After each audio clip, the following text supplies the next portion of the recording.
Welcome to CMO Confidential, the podcast that takes you inside the drama, decisions, and choices that go with being the head of marketing. Hosted by five-time CMO Mike Linton. Welcome, marketers, advertisers, and those who love them, the Chief Marketing Officer Confidential. CMO Confidential is a program that takes you inside the drama, the decisions, and the politics that go with being the head of marketing at any company in what is one of the most scrutinized jobs in the executive suite. I'm Mike Linton, the former Chief Marketing Officer of Best Buy, eBay, Farmers Insurance, and Ancestry.com, here today with my guest, Michael Treff. Today's topic, using AI for anticipation versus reaction, an agency perspective. Now, Michael is the CEO of Code and Theory, an agency that combines creatives with engineers to bring clients answers at the intersection of technology and creativity. Under his leadership, the company has grown to over 2,000 people and worked with numerous clients, including redesigning over 175 media and publishing clients over the past 12 years. He has deep client rosters in tech, financial services, and e-commerce. In a former life, or maybe even in his current life, Michael played in punk rock bands and ran a record label. Full disclosure, we met at the A&A B2B conference, a decidedly 100% non-punk rock place to be. Welcome, Michael. Hey, thanks so much. Pleasure to be here, Mike. Thanks for having me. All right, let's jump right into the headline topic. And you talked a little bit about this at the conference, anticipation versus reaction. Start by telling us about this concept as it relates to the consumer and the marketplace. Sure.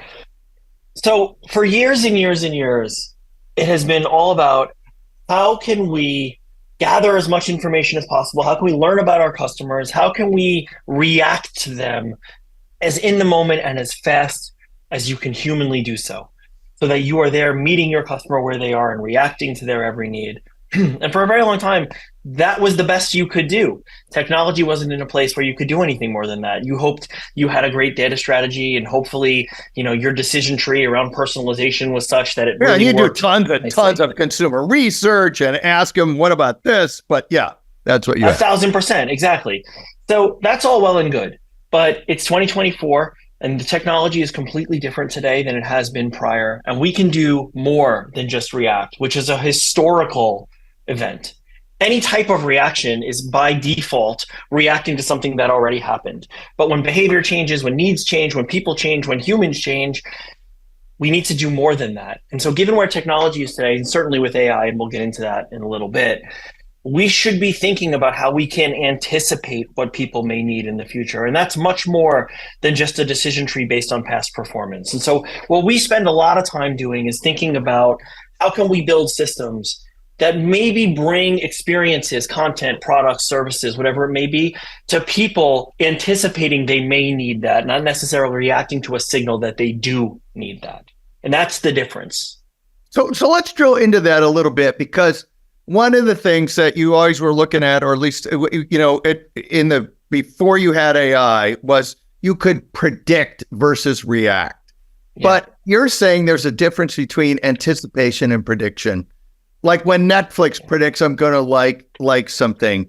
Tell us the difference between, exactly, so our listeners know the difference between prediction, anticipation, and we've always already talked about reaction. Sure. And look, this is not the first time anyone's going to say what I'm about to say. This is a common example. Oh, no, this is the first time we are breaking this on the show. Oh, just okay, great. Okay, great. Breaking news. You used the Netflix example. The Netflix algorithm is basically built on your previous consumption behavior and lookalike consumption behavior. So it thinks, because you did this, and this, and other people like you did this, and this, here's the stuff that we're going to recommend for you. And I would argue, now, Mike, I don't sit with you on the couch, so I don't know if this is true or not, but I would argue that you probably spend more time trying to figure out what to watch than you actually do watching things when you're on Netflix. I think that's probably true to everybody that watches Netflix. So, right. Yeah. Right. So that is where prediction goes wrong, because prediction, again, is built purely on past behavior and lookalike past behavior. But when things change, when humans change, when need states change, when I now have a child, I didn't have a child, or I'm now in a relationship and I wasn't in a relationship. And I'm using the Netflix example. No.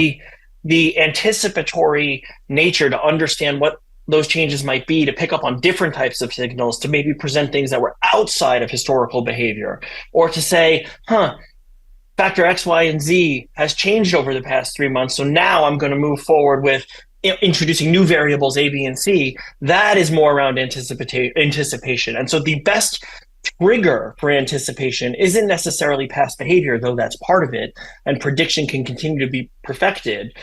But it's around behavior. I know we're gonna talk about what that means a little more future. So this is like, I guess you're signaling by other things than just what you've done here. But doesn't this, like, how do you know if you have the ability as a company to really anticipate versus just predict? What kind of data structure or thoughts do you need? Because I can say I want to anticipate what you're going to say next. But tell us this. So this is where the technology changes really matter. So, very dynamic algorithm building is built on data that can be captured, data that can be analyzed, data that can be extrapolated. We're now in a world where we have another type of intelligence to use. We have AI, we have artificial intelligence, and soon we'll have deeper and more generative forms of intelligence, where intelligence is building on intelligence, et cetera, et cetera.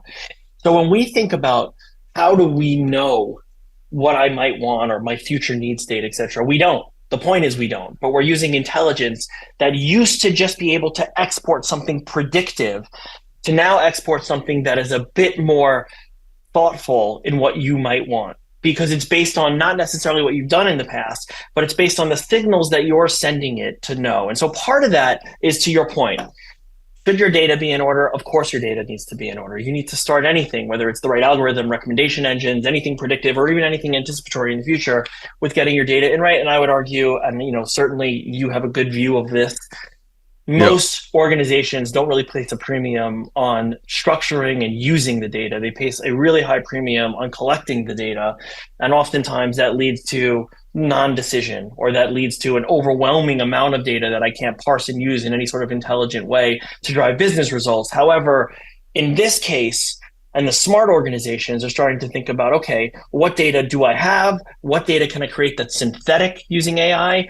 What sort of models can I create to anticipate what might happen in the future and what changes are, what inputs am I giving it, what data do I change regularly, what data do I not, what data should I buy to include versus what needs to be proprietary. And so those types of conversations. I wish you had some enthusiasm on this topic. The thing I would ask, give us an example of a good company or story you can tell where anticipation comes into play. It's a consumer or marketplace story.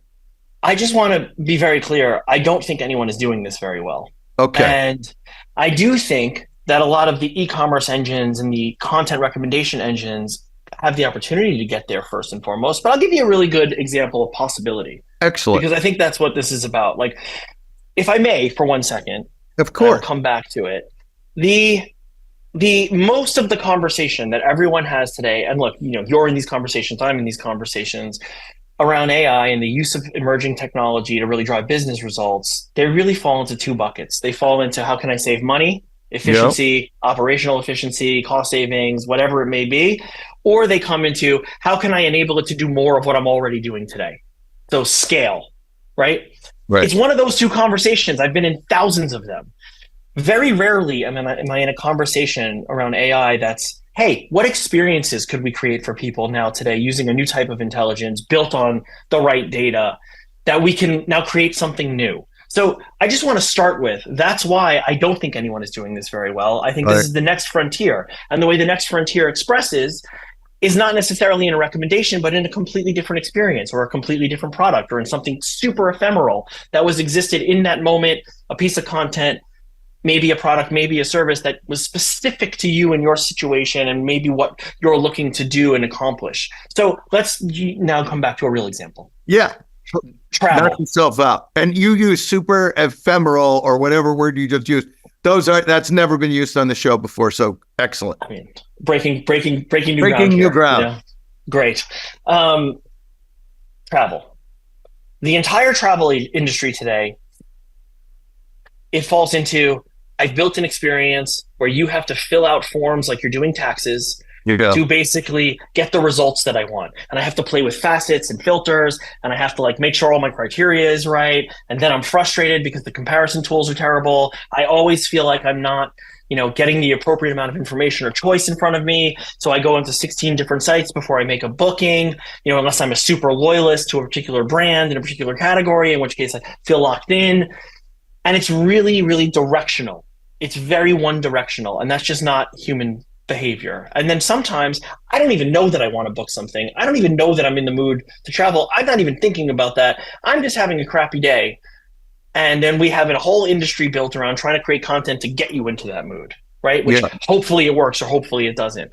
But if you think about travel and anticipation, one, there's a lot of cyclical behavior in travel, right? And that is past experience. But we can anticipate when there might be a break in that behavior. We can anticipate based on other life situations that I may know about, or other behaviors that I might be expressing in social media, in other places that leave a digital footprint where I can get data around it, that there's indicating that something might be different, and I can break that cycle. Right? Sure, So I just picked up a new sport. I bought running shoes. I've never done that before. I bought hiking shoes. I bought skis. There's so many things. Yes. Right. I just enrolled my kids into basketball camp. So maybe, we want to go this summer to a tournament here, and here, whatever it may be. Right. We believe that as an example, again, for travel, we can create these experiences. We can use anticipation to create a totally different experience for you, where maybe you land on a travel site and it's all inspirational content that's just created in that moment using AI. So it's new assets that didn't exist, that no one had to touch, to create a world of possibility for you and where your summer might go. Because we know your kid's going to be out of school.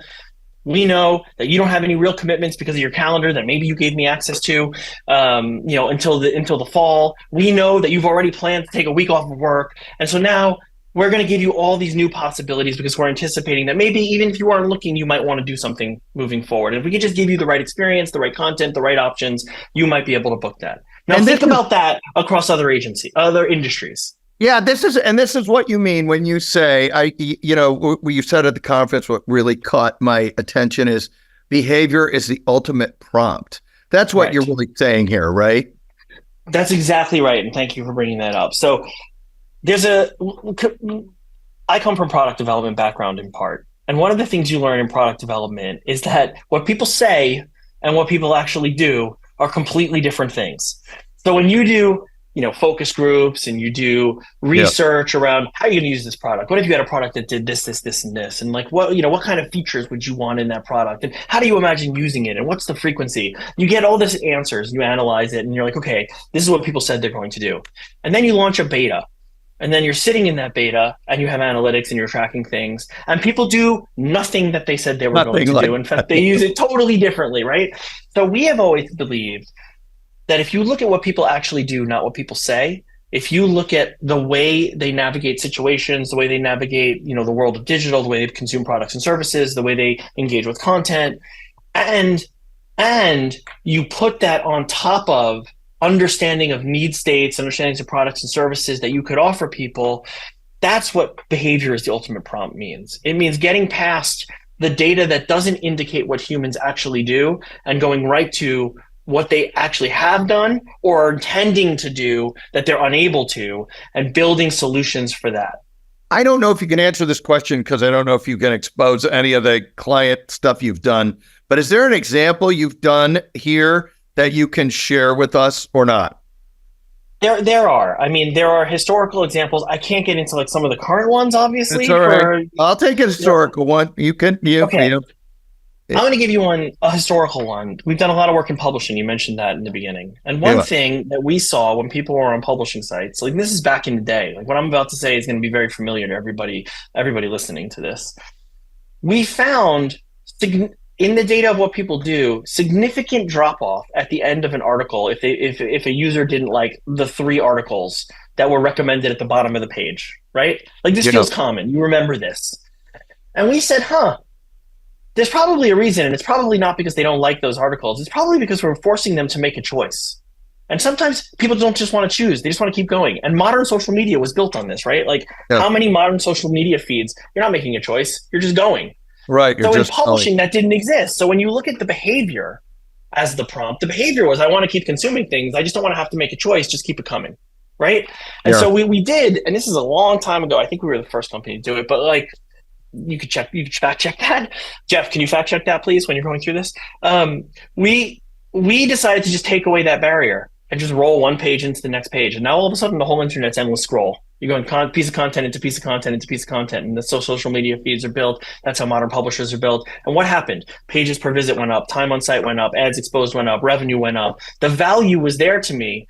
And I could continue to dial, which article I rolled into based on your behavior, et cetera, et cetera. But that's like a perfect example, historical example that I can talk about. I like that about one. Where, when you look at behavior, it opens up totally new experience opportunities. And AI, if I can just say, is so helpful in that, because now AI has the ability to build that next page in a totally different way than it was previously. It has the ability to build like a specific path for you in a very different way than we could have ever before, because it would have taken too long and the computational power wasn't there and it was just technically burdensome. But it's not anymore. This is a lot like research where you would ask, would you like articles recommended after this one? And you would say yes.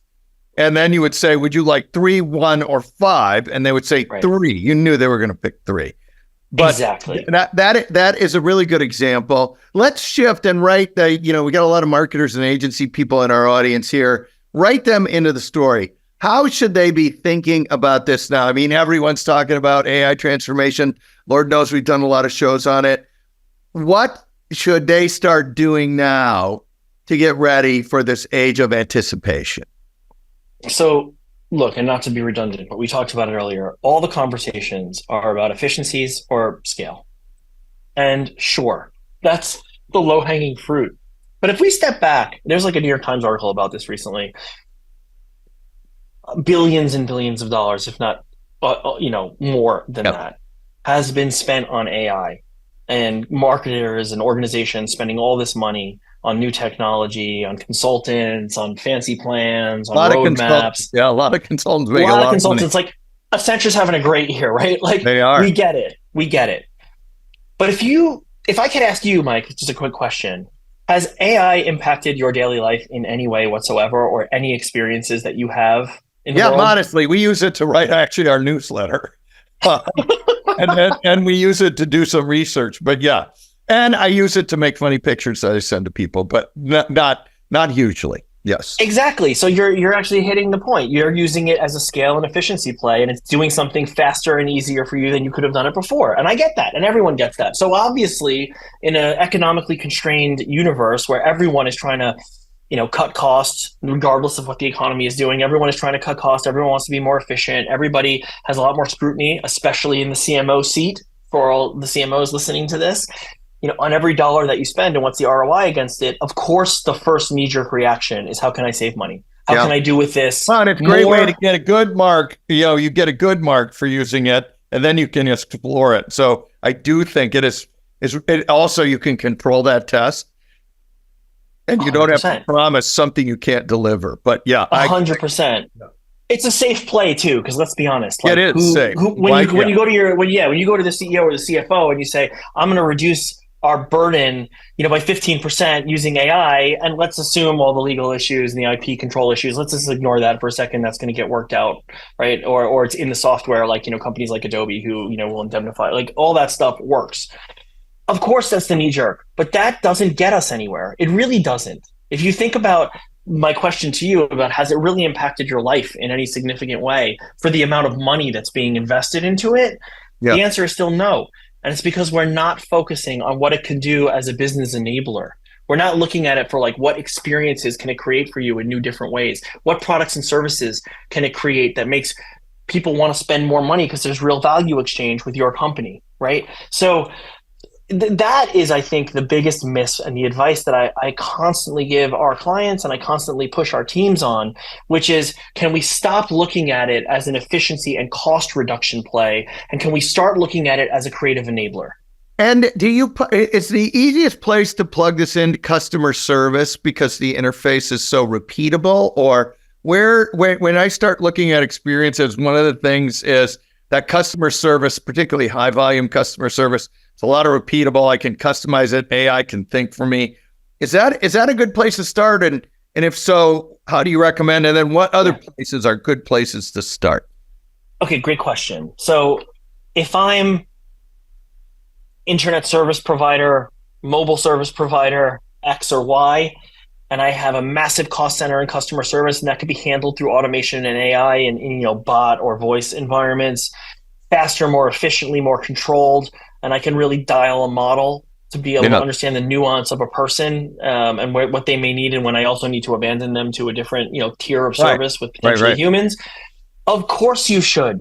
That makes tons of sense, because you should as a business be wanting to make every dollar you spend more valuable. And if the technology can do something the humans can't, or the technology can do it in a faster, more efficient way than a human can, you should absolutely be doing that. So yes, customer service is a great expression for that.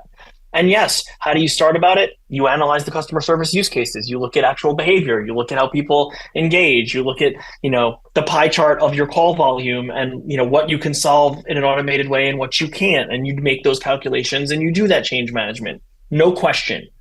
However, I would argue that's a short-term play. I've never seen a business. Look, everyone's going to do that. Everyone will pull the cost down in it. 10 years, that will be just the ante to be in. That'll be it. That'll be it. And how do I make it into something else? Exactly. So now we're getting into exciting area. So look, the software is going to solve. I've been waiting for you to get excited about this in this interview. So I'm only on one cup of coffee right now. So, but I do want to say, I do believe the software is going to solve this. Like, this is a software problem, and the software is going to solve those types of use cases, because all the software makers are going to see massive revenue opportunity in solving those replicable, common use cases, right? So that's going to happen. We've seen that in every technological arc that has happened since the internet and before. Yeah, it's just the nature of things. It's like gravity. Exactly. So that's going to get solved. So no one's saying don't do that. Absolutely do that. Get your data in order, find your use cases, find the high value moments to do this within your organization, whatever it may be. If you're an e-commerce company and you're spending a ton of money. You're saying save the cost, but have a two-pronged strategy. Do something innovative on the front end with either product or actually the customer experience. Exactly. That's exactly what I'm saying, because I can tell you, not a lot of people are having that conversation. And the people that are, they're going to have organizational capability to be able to do this stuff. They're going to have people who think this way. A lot of this is change management on humans, being able to think I agree. differently. Look, and a ton of agencies are going to have to cut a lot of people when this happens, as this rolls. No question. So there's no question about it. How many agencies will actually be able to do this? Let's flip it to the agency side. How many agencies will actually be able to do this? Because almost always the dominant cost of agencies is people. AI is going to replace a ton of people on a lot of this stuff. How many agencies are going to be able to do this as a percent? Okay, this is a very difficult question for a guy who runs an agency to answer. I'm aware. So you just flipped it and totally put me on the hot seat. But look, this is what we fundamentally believe, and then I'll come back specifically to your question. We believe, and I believe very deeply, that AI will not replace humans. AI will replace humans who don't use AI. So if I'm a creative, and I'm a creative person, and I'm a problem solver, if I'm not embracing AI as a new tool in my toolbox, the same way Photoshop was a new tool to a designer or a photographer, then you're going to be replaced. We have an initiative at our company where we're asking everybody in the company to rewrite their job description with AI as their co-pilot. Not because we're trying to eliminate jobs, but because we want people to unlock additional value. And that's what this is about. So it's value to your agency and it's value to your clients. So do I want my clients paying us for things that could be done with technology? No. And if you don't, the clients will, other people will outprice you. We did a whole show, Is AI an Extinction Event for Agencies? Right. It was a great one. I want to flip over. Code and Theory does a lot of work with B2B. Yep. Talk about AI marketing and B2B and what you're seeing, and any tips you would give our B2B listeners. Okay. Well, controversial statement. I said it at the ANA when we met, and I don't think it necessarily went over that great, but I'm going to say it again.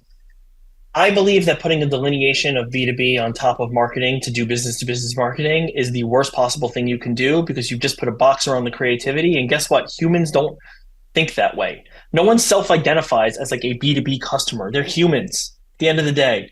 They make the same types of I've worked with decisions. some people that would challenge that statement, but okay.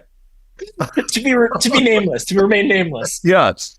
But it's true. I mean, like if you look at some of the most effective B2B marketing, it's consumer tactics, or it's just consumer marketing that drives the value on the B2B side. I can't tell you how many briefs we get where it's like, we need to drive premium in our B2B business. And the solution to doing that is drive premium at the end consumer business, do consumer things to drive that value. So, what that just says is sell more stuff.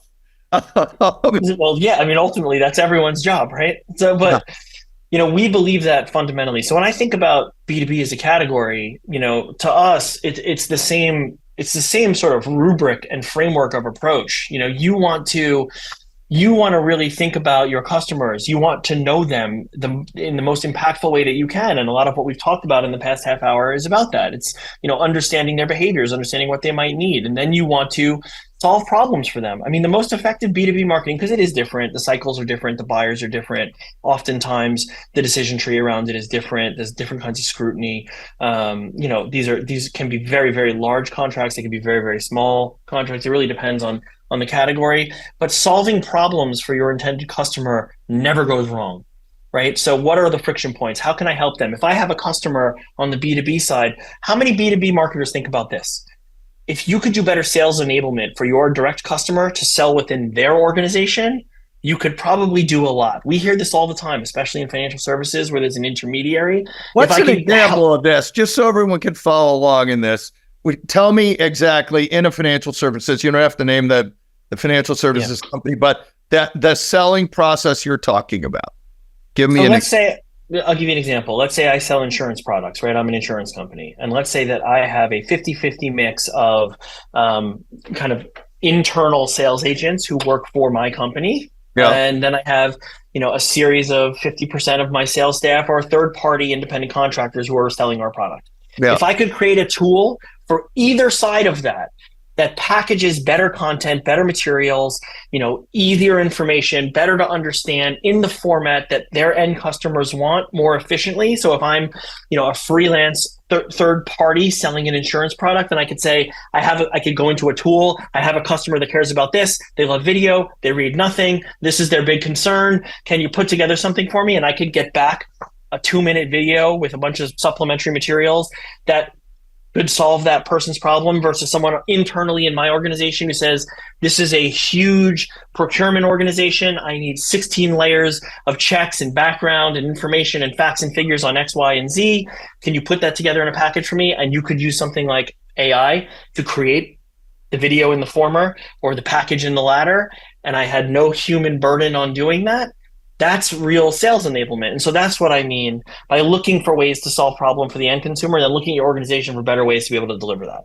I like that. That's a 2-step sales process in my head. I like exactly. It. I want to move on, and we're running towards the end of the show, but I would be completely negligent if I didn't ask you about the punk rock and the albums and the music and the band name. So just share a little bit about the whole punk rock thing and especially the band names. Well, okay, I'll give you two. And first of all, I will say this, that everything I ever learned in my life about like business and relationships and, how to do things, I learned through music. And are we talking like Blink 182, or who are we talking about here? No, we're definitely not talking that. We're talking we're talking things that actually nobody likes and that nobody listens to. So, my mom has the records framed on the wall. That's about it.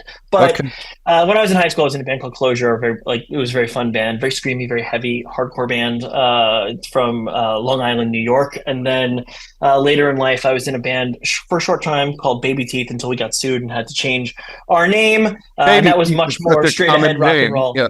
Such a common name. It was such a great name, but we got sued, so we shut it down. But that was really fun. And then during that era, I ran a record label, which I'm very, very proud of. And what was that label? It was called Tiger Style Records, and we put out about 52 albums in 5 years, and some stuff I'm very, very, very proud of. I was very lucky and privileged to work with some great partners on that and some really incredible bands. All right, my producer and I are expecting some signed copies of some music. So I think there's the side benefit of interviewing you. So oh yeah, just payola. Don't worry. There we go. So we're to the last traditional question of the show, which is it's a two-parter. You have to take one or both of these, but you have to take at least one. Funniest story you can tell on the air and or practical advice for our listeners we haven't discussed yet. I'm going to go practical advice because I'm not the funniest person. And this is not a stand-up comic over here. I don't know. I'm putting you pretty high up there. So thanks. Practical advice is this. And maybe I learned this going back to music. Just break things down into small chunks and execute them. That is true whether you're building products and services, whether you're doing marketing, whether you're doing massive change management and technical reinvention, you're trying to figure out what to do with AI, whatever the problem is, just break it down into small chunks and start moving through them and be comfortable moving through them and just continuing the inertia of moving forward. We're all going to make mistakes. We're all going to mess it up. People forget this all the time. No one knows what they're doing, especially in emerging technology. There are no experts. It's all fake experts. So just go do something and you'll learn and you'll grow. And that's my practical advice. I like that. So yeah, and that I think if I hear you right is get started versus thinking about, as they say in the South, I'm fixing to get ready, meaning I haven't done anything yet. So you're saying get going. So I think that's a great way to end the show. Thank you, Michael. And thanks to everyone for listening to CMO Confidential. If you are enjoying the show, please like, share, and subscribe. Look for all of our shows on Spotify, Apple, YouTube, and the I Hear Everything Network, which include Marketing, The Battle Between Believers and Non-Believers, Parts 1, 2, and 3. Is the CMO job the hardest job in business? What your agency wants to tell you but won't, Parts 1, 2, and 3, and an influencer primer, avoiding potholes on the yellow brick road. Hey, all of you marketers, stay safe out there. This is Mike Linton signing off for CMO Confidential.